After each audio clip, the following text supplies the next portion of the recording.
जी मेरा क्वेश्चन था, जैसे आपने बताया लुम्बक हो गया, जामिल हो गए, हाँ, और आपने एक बार बताया था देवानंद पंडित हो गए, सार्वभौम भट्टाचार्य, अजामिल। हाँ तो जैसे इन लोगों ने ज़्यादा भक्ति नहीं करी, बट एट द एंड इनको भक्ति मिली और जितने महाप्रभु ने भी इनको माफ़ करा, मतलब जैसा भी आपने सारी चीज़ें बताई कि एंड में उन्होंने भगवान का नाम लिया, शरणागति हो गई।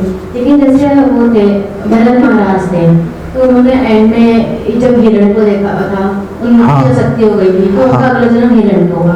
फिर जब लेकिन भगवान की कृपा, उन्होंने भक्ति करी थी, उन पर भगवान की कृपा थी, तो उन्होंने अपने हिरण वाले शरीर में अपनी भक्ति याद की, तब उनको नेक्स्ट जन्म फिर मिला अपनी भक्ति कंप्लीट करने के लिए जड़। लेकिन जो इतनी भक्ति करता है उसको 3 दिन जन्म लेने पड़े, बट एक उसका एंड वाला जो उसकी कॉन्शियसनेस थी वो उसकी हिरण में उनकी हिरण में आ गई थी, तो उनको 3 जन्म लेने पड़े। लेकिन जिन्होंने कभी शुरू से भक्ति नहीं करी और एंड में भगवान का नाम ले लिया, या किसी की कृपा से एंड में उनकी मुझे तो उनके तो भगवान कैसे मिले, इस चीज का क्या लॉजिक है? हरे कृष्ण। ओह, अगर इस प्रश्न का उत्तर नहीं मिला तो आपको नींद कैसे आएगी? ओके, इसके 2 आयाम हैं। पहला आयाम ये है कि किसी भी भक्त को भगवान की दया मिल रही है, जैसे इस जन्म में दया मिल गई, तो हम ये नहीं सोच सकते देखो ऐसे तो कुछ खास किया नहीं, दया मिल गई इसको। तो पीछे से पता नहीं कितने जन्मों से संघर्ष करता आ रहा है, भक्ति करता आ रहा है, अब इस जन्म में सफलता मिल गई उसको। एक आयाम ये है, एक आयाम ये है। दूसरा आयाम ये है कि जैसे सार्वभौम भट्टाचार्य हैं, उनको दया क्यों मिली? कि उनके जो बहनोई हैं, उनका नाम याद नहीं आ रहा। बहनोई, सार्वभौम भट्टाचार्य के बहनोई का नाम क्या था? गोपीनाथ है, गोपीनाथ आचार्य है ना, गोपीनाथ आचार्य उनके बहनोई हैं। गोपीनाथ आचार्य चैतन्य महाप्रभु के अनन्य भक्त हैं। तो गोपीनाथ आचार्य की दया से, उनके प्रभाव से सार्वभौम भट्टाचार्य को दया मिल गई, एक और आयाम आ गया। तो अगर हम किसी भक्त के साथ एक संबंध स्थापित कर लेंगे, चाहे हम शुद्ध भक्ति नहीं भी कर रहे, चाहे हमारे माइंड में उल्टे सीधे विचार आ रहे हैं, लेकिन हमने किसी भक्त के साथ, शुद्ध भक्त के साथ हमने संबंध स्थापित कर लिया, काम हो जाएगा हमारा। अब भरत महाराज पे आते हैं, जो आपका मूल क्वेश्चन था कि भरत, वो इनको सबको मिल गई, भरत महाराज ने तो मतलब इतना भाव के स्तर पे पहुंच गए थे और फिर भी नीचे गिर गए।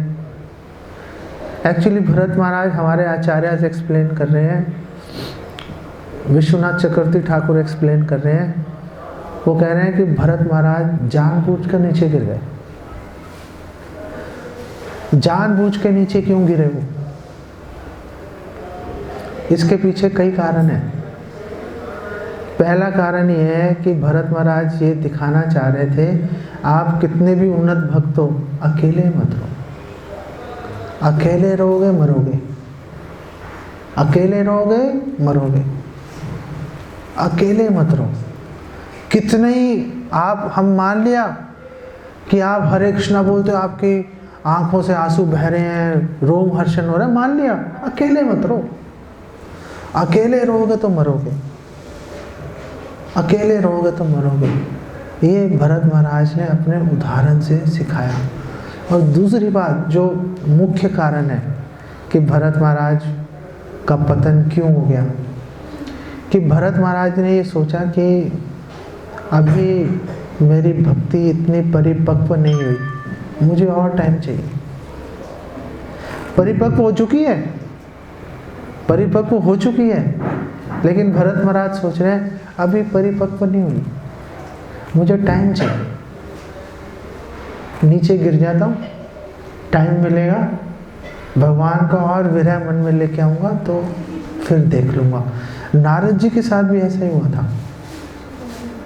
नारद जी जब दासी पुत्र थे, नारद जी बनने से पहले पूर्व जन्म में जब दासी पुत्र थे, तो अपने माँ का देहांत हो गया सांप के काटने से, और भगवान का भजन कर रहे हैं। संता सदैव हृदयेषु विलोकयन्ति, अपने हृदय में लगातार भगवान का दर्शन कर रहे थे, एक्चुअली में दर्शन कर रहे थे, एकदम से हृदय से भगवान गायब हो गए, एकदम तड़प के आंखें खोली, भगवान साक्षात सामने खड़े हैं, भगवान सामने खड़े हैं और भगवान ने दर्शन दिए।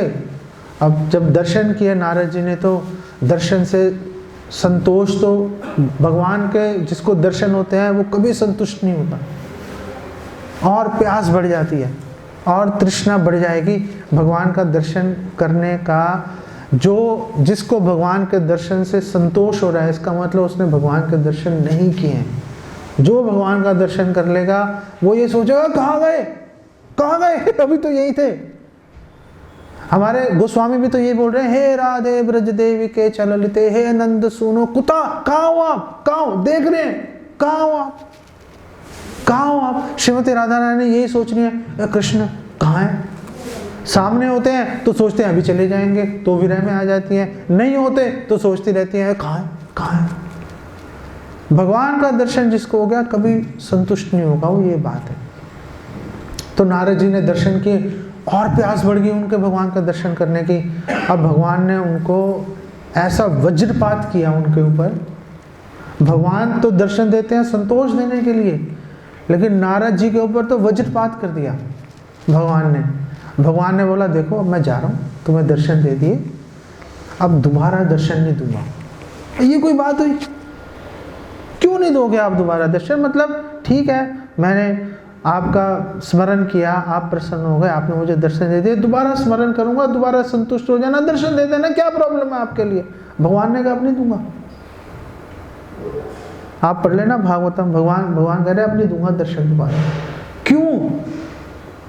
ताकि नारद जी अपनी विरह की भावना को, अपने स्मरण को, ध्यान को और अधिक मैच्योर और अधिक परिपक्व बना पाए। यही विचार भरत महाराज जी अपने मन में लेके चल रहे थे।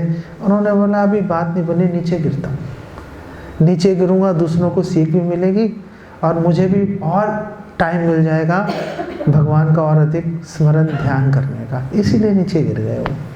तो आप बुरा मत मानो उनके नीचे गिरने का, ओके।